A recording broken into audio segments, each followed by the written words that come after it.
We should pick your thought quickly on what's happening in the MPP, because we are switching to that now, having to do with the situation with Professor. No, that's the tag on them, and for saying that, he's been called before the disciplinary committee now. Yeah, just quick thought on it. Then we. Well, I believe that Prof was right on that occasion. He was right. He was with right. What? We have been saying that this current MPP is Nana People's Party, and not the New Patriotic Party. The last I had an interview with you, one-on-one. Immediately we formed our political party. You asked the same question. I told you that this is not New Patriotic Party. It's Nana People's Party, and Prof has been with this party for so long. He knows too well the character, the make of the New Patriotic Party that he joined. And it is not the same party today. For instance, when last did the party conduct a top-down approach in terms of electing its flag bearer? When last? So if he's telling you that this is not a New Patriotic Party that I signed on to, why would anybody begrudge him? When last do you hear such a magnificent or a high altitude of a group of people who came together to loot? Looting brigade. It is so, something when I see people speak, with all indifference to my brother Kama, I'm very surprised he's able to defend the NPP. Yeah, but nobody no court has put anybody in prison. Your former finance minister says he won't come. You say no, boss. No court has given a verdict that somebody has looted. Let me tell you something. Those are your words. Nobody has been found guilty of. The people have looted. The Auditor General has surcharged 2 personalities in their party, Gifty Owari and then Asibi. And they are in court for that. No, they are. For the Auditor General to surcharge means the Auditor General has concluded that indeed you committed that crime. 2.4 billion choppable money. I mean, what are we discussing this morning? Contestant. Who is contesting? The person contesting is begging that if the court is fast tracking it. They say the judge is fast tracking the whole thing. Why are you fast tracking? Hey, if you have been accused of something and you believe that you are innocent, wouldn't it be in your interest that the case is dispensed quickly so that you deal with it? Now, a party, someone that does an interview at 9 p.m. The interview was held between 9 p.m. and 10 p.m. The general secretary of the party is so unbusy to the extent that, he had nothing to do except to early morning, without consultation with anybody, say, oh, we have referred the matter to the National Executive Committee. Hey, only last year you were in this country when they said they have even granted amnesty to everyone. Those that were facing disciplinary actions, they had granted amnesty to them. Those of us that went, to join the better party, they said, after you should write application letter. But as for that one, it was never going to happen. Now you, the same person that signed the letter, comes back and say that unilaterally, you are referring someone to National Executive Committee. When your party's own constitution mandates you that if there is any disciplinary action, you send it to the disciplinary committee. Because that is where natural justice takes place. That is where Professor Frimpong-Boateng will be allowed to also air his views why he made those statements that the party is in this. Yeah, that's why he's been called to the committee to. Which committee? He said NEC. It is disciplinary committee that's supposed to what? Recommend their actions to NEC for NEC to take a decision. Now, as part of the composition of NEC, you have regional chairman being part of it. Are you telling me that between Abonye and Professor Frimpong-Boateng, Professor Frimpong-Boateng's utterances ought to be subjected to disciplinary action as against Abonye's own? What about Buga? What about Untumi? What about, what's the name of that? Koka also. When you have an elder with such a high level integrity like Professor Frimpong-Boateng, you don't play with him. But the good thing is that what they are doing to Professor Frimpong-Boateng, like he told everyone, he said there are virtual members of the New Patriotic Party. Those virtual members are actually the United Party members. All that they are waiting for is for us to have our final certificate, and they will come home. But what they are going through today, it is as though when you speak against bad tenants, they abhor it, they hate it. Isn't that why maybe some of these things have festered in the party? The seeming inability to instill discipline. Maybe that's what the party is doing now. That, look, we are taking a new course of action. We want to instill discipline in the rank and file of the party. I mean, Professor Frimpong-Boateng is a seasoned member of the party, and maybe comment like that should not be coming from him. And if the party is cracking the whip on somebody like Professor Frimpong-Boateng, then every other person will act right. The number of people who have made very dangerous statements, very highly inflammatory statements in the party comes nowhere near what Professor Frimpong-Boateng did. In fact, he explained, he gave reasons why he called the party a fake party. Which of it I've explained to you? You can't tell me that a party that believes in the rule of law, a party that believes in everyone coming on board, you are going to hold your flag bearership election and you are charging 4.6 million, 46 billion OCDs. Professor Frimpong-Boateng said, no, this is not MPP. It makes it fake. Interesting. You understand? Yeah. So nobody must downplay what Professor Frimpong-Boateng has said. He has integrity more than... Please, let me correct this. Yeah. Are you correct? No one in the party charged 46 billion for... Hey, come on, what are you saying? No, but this is... But you must correct him. No, you said billion. 46 billion. Yeah. That's what I'm saying. You mean OCDs? No, that is not true. What is true? Palpable. It's not true. It's not true. Are you allowing us to go? Excuse me. No, please, relax. Please. No, but why is he saying? Let's correct it. Let's just development fee. I'm coming. Let's get the clarification. We charge 100,000 Ghana cedis to pick up the nomination. Yes, 100,000. Let's minute. Then 500,000 for filing nomination. And then 4 million. 600,000. And the 4 million. That is officially. What are you talking That's exactly what the party charged. No. And as we sit here, yes, one of the contenders, yes, okay, yes, attest to this. Yes, he paid 600,000 Ghana cedis, and he's in the contest. No, but are you allowing he's in the contest? So when you sit here, to lie, how can you? Because you have been given a hatchet job to do. I don't want us to spend so.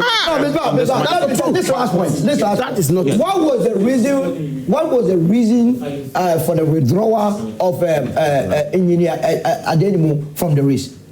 Do you remember? Yeah, he mentioned it. No, what did he say? I am saying he did say that. Look, the party from what we heard. Let me read for 5 verses. In fact, from what we heard from Engineer Addo, he did indicate that beyond the 100,000 and beyond the 500,000, there was a 4 million development. Absolutely. That was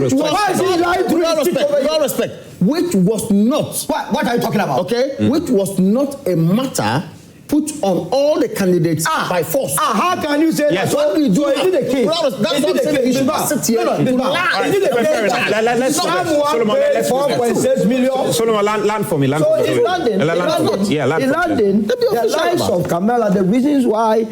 Don't run away. Sit down. Let me give it to you. Classify them as fake. Because if you come and sit here and you know very well that you charge 4.6 million choppable money, and you are telling us that someone refused to pay, and for that reason I am lying. Between you and I and the general public, who all right, great, Solomon. It's unfortunate that I have to go to another place, but whatever he will say, I will have the opportunity. Don't go away.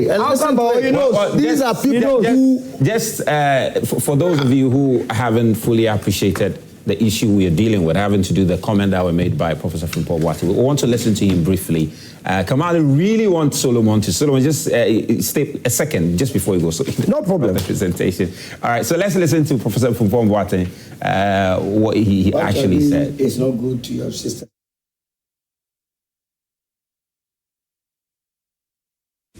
Yeah. What I see now, it is not the MPP I used to. But the question still stands. The present MPP is not MPP, it's fake. What? Yeah. What I see now, it is not the MPP I used to. But the question still stands. Do you still consider yourself a member of the MPP? Not the fake one. So which one is the real one? The real one is there. It's a virtual thing, and the members are there in the background. You think that... Look at how they elected their last flag bearer, twist the arms of weak and... This is for the 2024 election? Yes. Twist people's arms, bribing delegates, and intimidating others to get a flag bearer. This is the beginning of corruption. And this should not be allowed in any serious a situation or in a serious party. And there were issues, we lost the elections badly, and we did not deal with the issues that led to the losses, and then we still want to go in there, and I think it would be a train wreck. Surprised that you consider this as a free speech. This is somebody who has openly expressed his wish of not belonging to the membership of the New Patriotic Party, and we are taking the steps to grant his wish for him. This is a person who has been one of those who have contributed to the downfall of the party. If you go down there and ask the grassroots of the party, you will see the damage that Professor Frimpong-Boateng has done to the New Patriotic Party. The party has constitution, we have laws, and when you go against the laws, then the party will apply the appropriate provisions on that.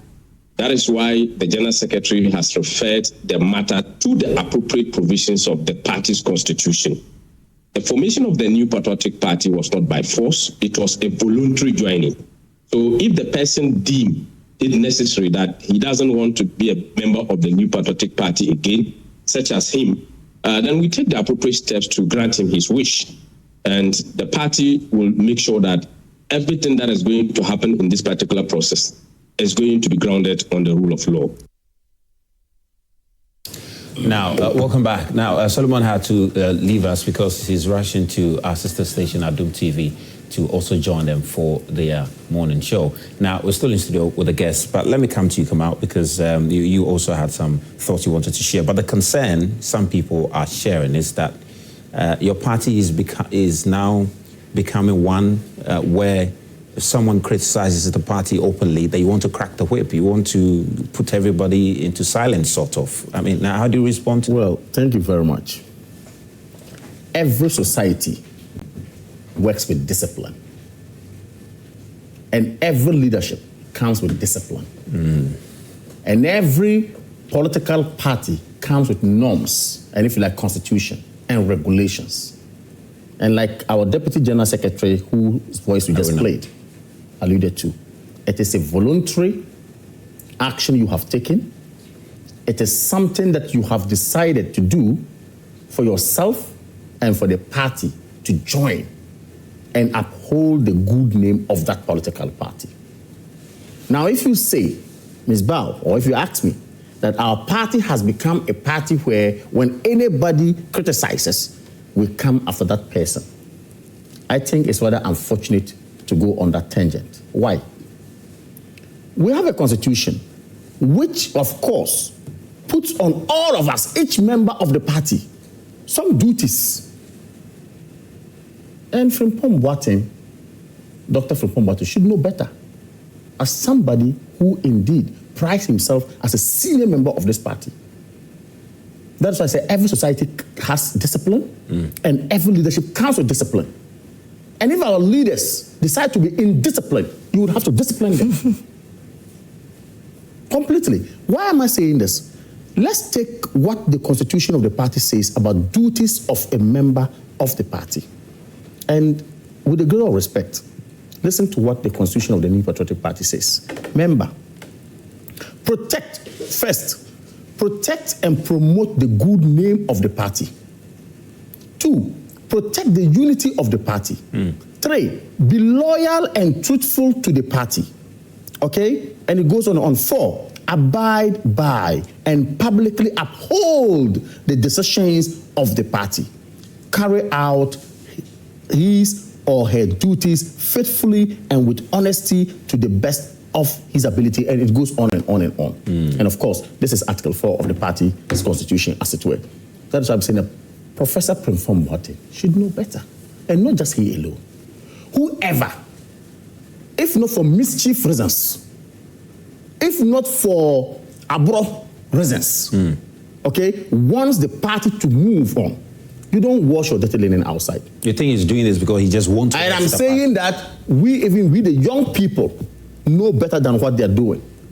I will not subscribe to a political party like the NDC. If a member of the NDC comes to sit here and want to run down the NDC publicly, that person ought to be criticized. And if there are measures for the person to actually be brought to book on that, let so happen.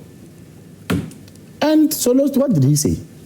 These are disgruntled members. They were disgruntled members of a party who decided to leave the party and decided to call themselves some UP plus or whatever they are, whether they are mobile phones, I don't know what it is. Okay? With there are some 31,000 people, you sit here and then you want to talk as if our party, that of course has a tradition and that has come up. We have been in opposition before. It's not as if we have not been in opposition before. Under Jerry Rawlings, 19 years of misrule of Jerry Rawlings, the MPP was still in existence. Okay? We had our Dankwa club before we metamorphosed into a new patriotic party in 1992 thereabout, when the ban was lifted. Since then, we have run for over 30-something years. It's now taking some disgruntled members of the party like Solo, former disgruntled members anyway, but he's no more a member, who enjoyed and now appear ungrateful to the party, wants to come out and sit down to chastise the party for taking steps to ensure that sanity prevails in the party. What about the concern that we've seen the party crack the whip? We've seen individuals who have done things and the party did crack the whip. But we also saw the party, when it was time for elections, then the party decides to grant wholesale clemency of a sort. Isn't this maybe part of the reason why because people feel that they do this, then the party will come, all right, everybody come back home, let's resolve it, let's bury that asset. Let us not trivialize it. Every society, of course, gets to a point where you say, let's reconcile ourselves. And political parties are not left out. Okay? And like I said, we have a constitution that guides us. At the constituency level, okay, at the regional level and at the national level, there are mechanisms put in place for discipline to be instilled in the party. That we all know. So if at constituency level, some decisions were taken, regional level, some decisions were taken, and national things that look, for better cohesion and moving forward, let us all drop this and then come together, issue an amnesty, whoever has been suspended, let's come in and move. It does not mean that after doing this, a member of a good stature should go out there and sit on the media and chastise the party anyhow, baselessly, like what Professor Frimpong-Boateng did. That doesn't mean. If an amnesty is granted, doesn't mean that it is a ticket for you to go out and then say anything when you have duties to perform as a member of the party. What about the concern? Then maybe I'll come to Hamza on this. What about the concern that some say, and I've heard the General Secretary also speak on Asempere FM and a few other media houses, and some say that his posturing appears to be that he has already taken a stance on this, even before referring Professor Frimpong-Boateng to the committee for him to get the hearing. Some say taking a stand based on a stance that he already has a position that he wants to be expelled. The punishment is already predetermined. This is a very huge platform, a respected platform for that matter, and we expect some of these innuendos to be nipped in the bud. But we had your deputy general secretary say that they are helping him to be expelled from the party. When you say it was already a prepared stance by our general secretary, and I asked you based on what? Why? You can't put something on nothing in the first place. No, the general secretary said he will be expelled. Yes. So the point is that you have already referred him to the committee, and the understanding is that the committee will be given a fair hearing. No, let's be fair to the general secretary. He said processes have actually been triggered to ensure that he's expelled from the party. Yeah, but then you haven't given fair hearing, but you have already started to expel him. Processes have been triggered. You see, there is. Let me read the Constitution again. Expulsion of a member is inculcated in our Constitution, clear. And if you want me to read the provision for you, I will read it now for you to see. And what warrants such an expulsion? Now, if this my brother sat here and said the interview was conducted around 9 p.m. and by the next morning, the General Secretary issued a notification or a communique to say that processes have actually been triggered. For that matter, he thinks the timing was too short and blah. I disagree. Why? As I sit here, if I should decide to take on my party, okay, needlessly and baselessly, the next second, if the General Secretary or whoever is in authority is listening, okay, it doesn't stop him and it doesn't stop any member to even petition that I should be expelled from the party. So for the General Secretary to have said that, I don't see why it's a problem. But if it was done yesterday, I think that the onus actually was on the good professor to have known that you have children. You have young ones growing. You are grooming them. And you gave birth to them to be better than you, not for you to continue to be better than them.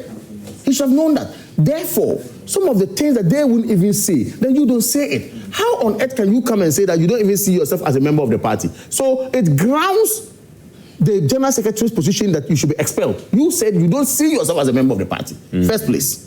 And we are talking about, so your loyalty is even questioned. And the party says you ought to be loyal to the party. Then again, you go further to say that it's a fake party, denigrating the party. And yet you say the General Secretary should sit down aloof and keep quiet, and nobody is saying that you shouldn't criticize. That is not criticism. When I sat here this morning, I told you we are going to even criticize this government. However, we will do that with circumspection. That's what I said. Yeah. When you are critiquing, okay, you must ensure that it becomes constructive. You must ensure that what you are saying holds weight. But you do not come to denigrate the name, the good name of your own party, and next time you say you are in the party, nobody can take you out. Please, this is an organization that we have all decided to subscribe to, and subscribe to the rules and regulations within it. For that matter, you cannot take the law into your own hands, no matter who you are. Nobody is above the law. No matter who you are, it has to be done. And of course, the amnesty we granted is not a ticket for anybody to sit down and run down. All right, great. Let me come to... We disagree. I mean, we have seen this happen in your party before. We've seen a former Central Regional chairman of your party, suffer similar fate. We've seen, the former General Secretary, who has now become, I'm not sure what his status is now. I'm talking about Kokuya Idohu. I mean, this is not new as far as the management of a political party is concerned. No, this is absolutely new. And before I go on to why this is absolutely new and why you cannot compare that to what happened in the National Democratic Congress, I think after listening to my brothers on the possibility of a maintenance authority, still on the transport issue, I was trying to more or less give some relevance to the views being expressed. And instead of a maintenance authority, I think that it would be better for us to have it in the form of a limited liability company where the private sector can actually drive. But government just provides the needed legislation so that they will have that national outlook with regional offices, but largely driven by the private sector in terms of maintenance. On a lighter note, I think you should register a company like that and then get it. I'm not really that big. I'm not a businessman. He's fine-tuning the idea. Brilliant. But Ms. Bao, now to the substantive issue of the internal happenings of the New Patriotic Party. Many would wonder why, for those of us in the National Democratic Congress, would be interested in a matter of this nature. First of all, we are Ghanaians, and we are all at the beck and call of the 1992 Constitution. And it is clear under the Constitution that the New Patriotic Party is a public entity. And that enjoins each and every one of us, whether you are a member of the CPP, the United Party, or the National Democratic Congress, to be interested in the activities of that particular political party. Because it is a public entity and at any point in time could be favored by the good people of this country to lead the country once again. And so I think that is where the right to be interested in the affairs of the New Patriotic Party stems from. But for many of us, this is not surprising, especially those in the National Democratic Congress. Is it the comment or the action by the... both the comment and that of the action. And I'll demonstrate why. Look, in 2007, when the MPP met in Lagos to elect their flag bearer, many of us in the National Democratic Congress cautioned that an election of Nana Addo Dankwa Akufo-Addo could spell doom, not just for the New Patriotic Party, but for the country as a whole. They attacked the NDC of engaging in all manner of propaganda simply to prevent Nana Addo Dankwa Akufo-Addo from getting close to the presidency of the Republic. The NDC was not alone in that caution. His Excellency John Ajekum Kufuor had cause in London to caution the New Patriotic Party, and he was a sitting president then, to be wary of a candidate who was full of tension, because that candidate could lead the NPP into abyss. We all knew the person Nana Addo Dankwa, John Agyekum Kufuor was referring to. They did not listen. They proceeded to elect Nana Addo Dankwa Akufo-Addo. And upon his election, Nana Addo Dankwa Akufo-Addo turned the New Patriotic Party of 92 to a political tradition that was so alien to the foundational principles of the NPP. How so? It became Nana Addo's own backyard political party. And for 8 good years in opposition, Nana Addo shaped the politics of the NPP, not according to the foundational principles of the Busia Dankwa tradition, but according to his own parochial and personal ambitions. And for 8 years in opposition, no one questioned him. What did they think they were doing? When you say he did not shape it according to the principles of the Busia Dombo tradition, but his, I mean, what was the distinction there? What did he do which, was undermining the principles? Democratic processes. It's about the party's democratic processes. Nana Addo became the Alpha and Omega. He took charge. Indeed, that was the reason why even at a point, Alan decided to break away from the party. Because of the hostilities he and his supporters suffered. Prior to even the 2008 general election, and subsequently even after, they decided to hold regional conferences, and the Alan team were completely taken off. When national executives of the party, national chairman in the person of Paul Afoko, and general secretary in the person of Kobna Aljepong were elected in a popular suffrage, election, to lead the party, it had to take Nana Addo Dankwa Akufo-Addo and his cabal to boot these national officers out of office. They are national chairman and general that was a decision that was taken. Remember that they were actually executive committee. It wasn't a Nana Addo decision. Absolutely. But that's what I'm telling you. It was a national committee that did the built decision. a Nana Addo People's Party. But it was a national committee. It was a national executive committee. You can engage in that politics of, what do you call it? Trying to paint it right. But we all knew, as at then, that the party was simply kowtowing to the rules and desires and wishes of Nana Addo Dankwa Akufo-Addo. Even a first-year political science student knows this. Look, General Secretary was even ambushed. His vehicle destroyed at the party head office before his removal. Where was the likes? And that's why I'm telling you that the issue is both. Where were the likes of Professor Frimpong-Boateng when that was happening within the politics of the NPP? He kept quiet.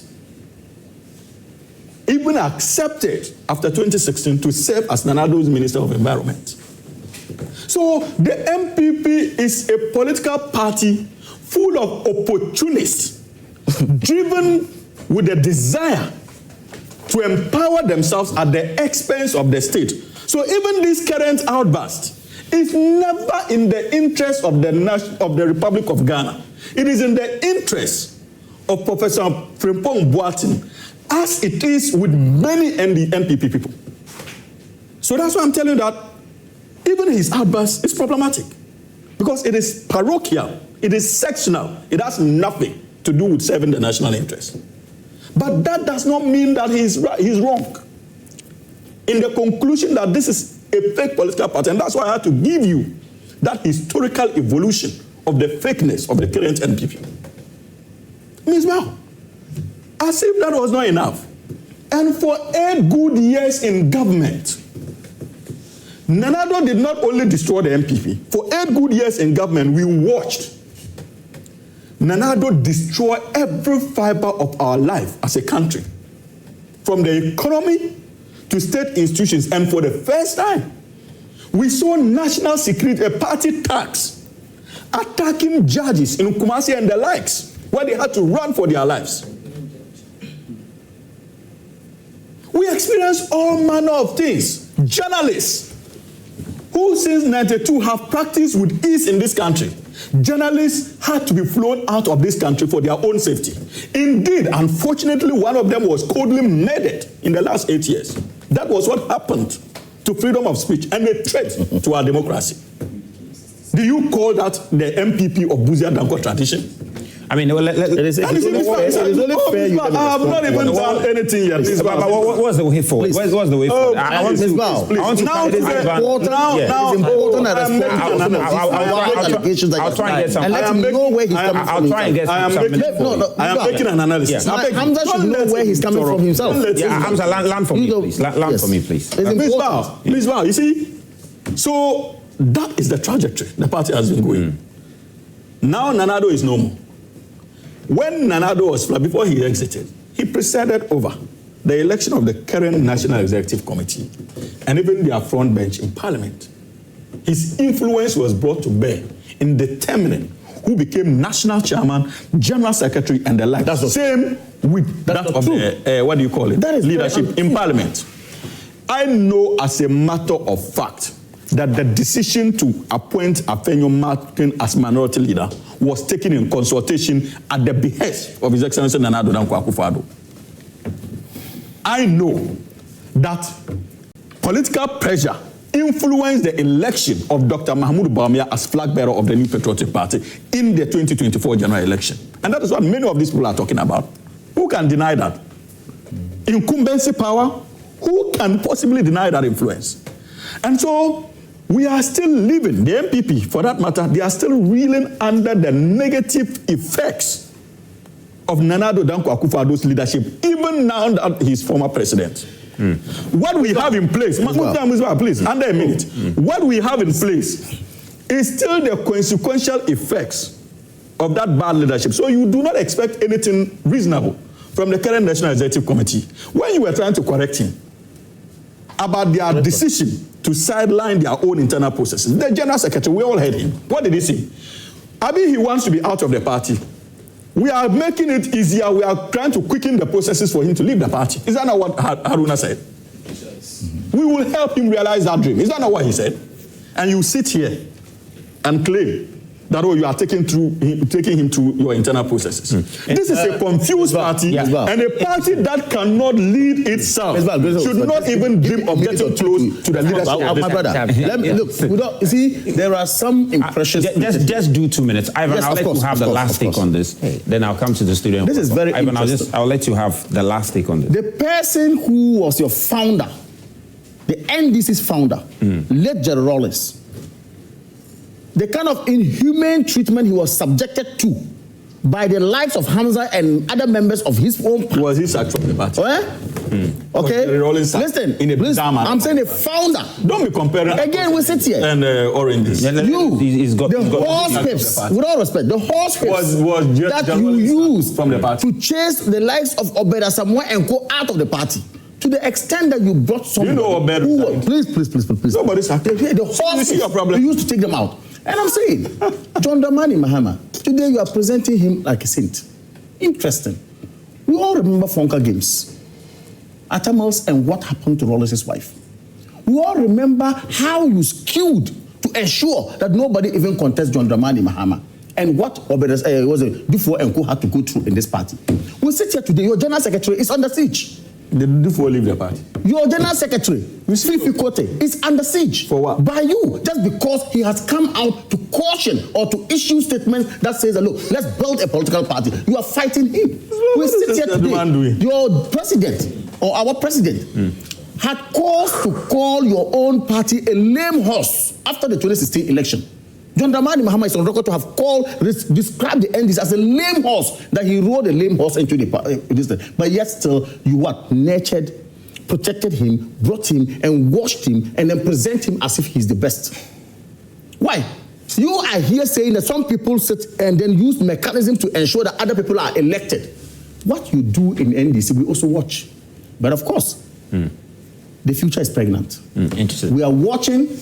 We have seen ours. We lost elections, and then we are trying to reorganize ourselves. You lost election 8 years ago, and then you went back to the drawing board, reorganized yourself, and then you came back. We are indeed We didn't have sure that we're going to put our party together and we will not allow any indiscipline to continue in this party, no matter what happens. Ivan, but you are digging yourself further. No, Ivan, that is not your business. Ivan, proceed. I think in an attempt to deepen internal party democracy, it is quite imperative to appreciate concerns being raised by anybody.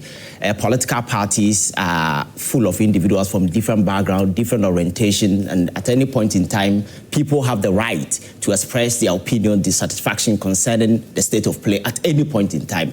And looking at the statement from Professor Frimpong-Boateng, I think it has been poorly appreciated in the sense that people just look at it from the terms like the party is fake. And the opinion or beneath those statements is a certain frustration that has been brought to bear in the way and the manner that he spoke. Listening to him beyond the words, his gestures, his demeanor could tell a whole story more than the words that he used. And for me, he's entitled to his opinion. As an elder of the political party, dissatisfied, he has the right to speak his mind, you understand? But the problem is the hot-headedness, this unruly reaction from the party, because NPP as a political party will not expect everybody to agree with you. So at any point in time, if somebody of his like has spoken something that you disagree, I wasn't expecting the But shouldn't they expect better from somebody like you? Shouldn't they expect better from someone like you? No, the concerns being raised, he's not the only person who has made such concerns. President Kufuor expressed his concern about the state of play. Kwame Mpiani, is that what they said? Made similar. No, it's about expressing their concern. It doesn't matter how. That is why I'm saying that what he said has been narrowly appreciated. You understand that? Because if you do some of these things, you end like weaponizing the entire party. What do you think the NPP can do to try and I think bring some stability? I keep telling people that when you're a political party and you lose power, you lose connection with the people, then you move to a phase of reconciliation. That is the path the NPP decided to avoid. And it's the reason why all these things are coming up. For instance, political reorganization has its own template, and it has always been the bottom-up approach. Yes, you can decide to go the other way. But the reason for it is that when parties lose political power like this, there are internal fractures and those kind of discontention among people. So you use the bottom-up approach to patch these things, you understand? But they decided to go for the flip. They flipped that bottom-up approach and started from the top. And this is what has given rise to some of these concerns, because the phase that they were supposed to engage to engagement and bring people on board just to ensure that the party will be on the right footing for the job ahead, they did not. And again, anybody who would have expected that as a political party, having lost political power, the best option available would have been attempting to engage people like Solo and other people who have left. But you listen to the... But they've gone to form their party. They have moved on. It doesn't matter, but the party has a right to say whatever against my party. I have no right to respond. Which attempts were made to bring these people on board? That is why I'm saying that if you lose power, you have to concede, move to a phase of reconciliation. You become a mother trying to bring everybody on board. But they did that, didn't they? They opened the room for everybody to come, reapply. And beyond it's that. difficult to convince someone. Beyond that, look at the current happenings in the party. And again, there are people who are very much convinced within them that in the previous elections, most of the executive rooted for a particular candidate, you understand? And that is trite knowledge, we all know. So maintaining the same executive going for the next election, people will not be at ease. That is why some of them are threatening that they will come out with their own metro man at the polling station to have some of these things. So for me, I think the NPP has moved itself into the phase where they have decided not to become amenable to reasoning, common sense, because all the proper structural adjustment that is done to political parties that very often lose power and seek to contest the next election, they've abandoned everything. People are just driving at the behest of personal emotion and dictation. All right, let's see how many people. I see a lot of people nodding their heads. They seem to agree with a lot of things. But you are not allowing me to flow. That is the challenge. You 30 seconds. So for me, I think we all want our democracy to deepen. the MPP is a critical and an integral part of Ghana's democracy. I want them to be better. But the trajectory they are on is very dangerous. And it's unfortunate they have become not amenable to reasoning. They don't even appreciate the concerns being raised. The very moment you speak, they think you're against them. And that is quite unfortunate. For me, I think the desperate attempt to weaponize the political party against, or this desperate attempt to transform everybody into a sort of a sycophant who will just heal the system, it's quite unfortunate. People should be allowed to express their opinion, because Professor Frimpong-Boateng, they said he contributed to the loss of the party. In what sense? The guy conducted an independent investigation and brought out the outcome. So were you expecting him to conceal the findings? Is that what you are saying? So all these things are not relevant argument to make. So for me, I think they should cool their head down. The General Secretary should just come down from his high horse and see himself as the CEO of a political party who is managing human beings. You don't become a reactionary and be speaking on radio in a manner that he did. It's quite unfortunate. All right, guys, let's try and do this very, very briefly. 30 seconds. Let's go. Who has the microphone? Thank you so much, Mr. Misbah. I strongly agree with Mr. Suhini with the statement that where he said Nana Addo was able to skew everything to his satisfaction. I believe the first person who is supposed to face disciplinary action within the NDC should be Nana Addo.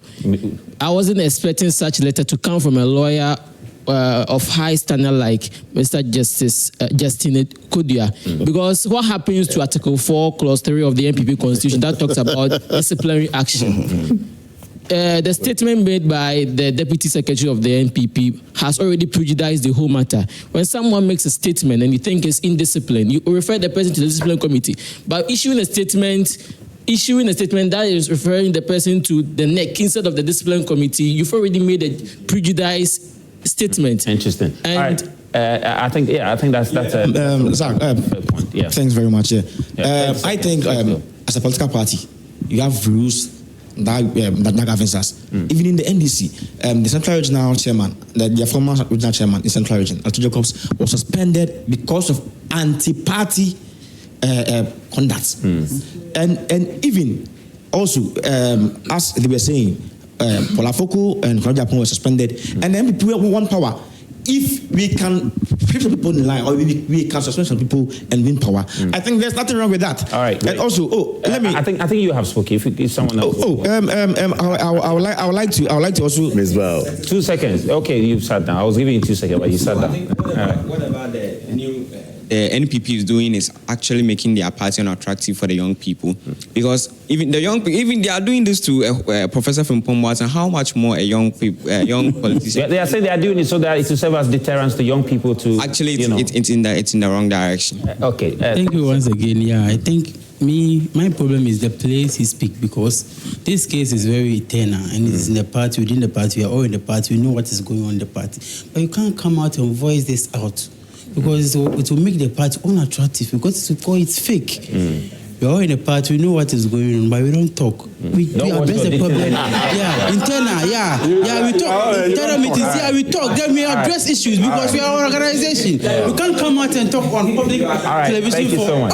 Ivan, thank you so much for coming. Thank you for your patience. Just briefly, thank you so much. It is important. We have to go. We have to leave. We are almost 55. No, I give you opportunity.